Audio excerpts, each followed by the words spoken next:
Groupe Bacalan, créateur de valeurs immobilières, présente Sud Radio, les incontournables de l'immobilier. Thomas Binet. Bienvenue dans ce nouvel épisode d'Oser investir, les incontournables de l'immobilier. Je suis accompagné de Stéphane Dalliet. Bonjour Stéphane. Bonsoir Thomas. Stéphane, vous êtes le président associé au sein du groupe Bacalan. Et si l'âme d'une ville ne se trouvait pas dans ses tours vitrées, ni dans ses ronds-points fleuris, mais dans ses murs anciens?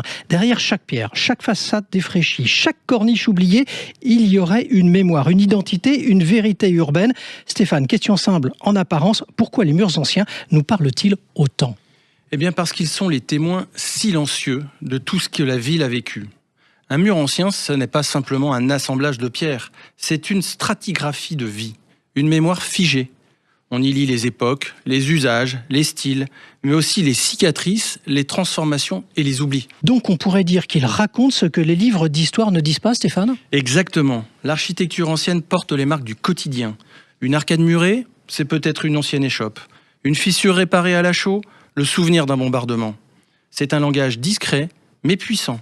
Et c'est souvent là que réside l'âme d'un quartier. Mais alors pourquoi continue-t-on parfois à les démolir, ces fameux murs?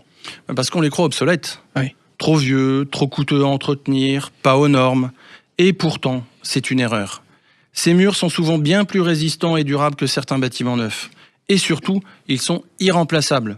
Une fois détruits, c'est une mémoire qu'on efface. Et ce lien affectif d'ailleurs que les habitants entretiennent avec leur ville, il passe aussi par ça. Énormément.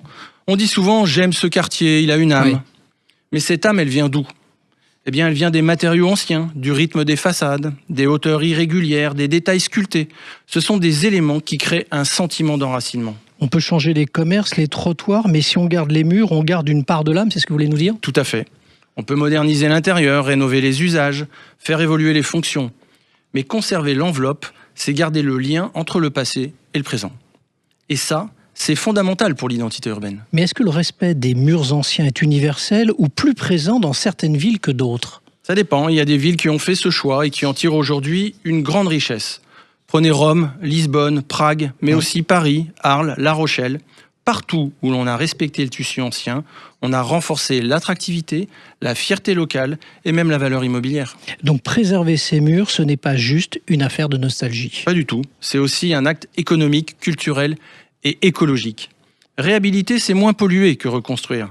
Valoriser l'ancien, c'est miser sur le caractère unique d'un lieu face à la standardisation des zones neuves. Alors pour vous, Stéphane, l'âme d'une ville, ce n'est pas une abstraction. Non, c'est quelque chose de très concret, de minéral, de tactile. Elle se touche du doigt, elle se voit dans l'usure d'un perron, dans la patine d'un mur, dans la courbe d'un balcon en fer forgé. Ce sont ces choses-là qui nous émeuvent, sans qu'on sache réellement pourquoi. Alors peut-être qu'aimer sa ville, c'est aussi apprendre à lire ses murs, à ne pas les ignorer, à les écouter, à les préserver, comme on le ferait d'ailleurs pour un vieil album de famille en fait. Et surtout à les faire vivre, car un mur ancien n'est jamais figé. Merci Stéphane pour cette balade entre pierres et mémoires.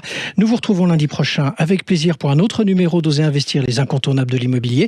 Et pour ce qui me concerne, je vous retrouve tous les soirs de la semaine à 18h50 et dimanche matin dès 9h30 sur Sud Radio dans la matinale week-end. Et bien d'ici là, levez les yeux, touchez les murs et surtout, écoutez l'histoire. Sud Radio, les incontournables de l'immobilier. Thomas Binet. avec Groupe Bacalan, créateur de valeurs immobilières.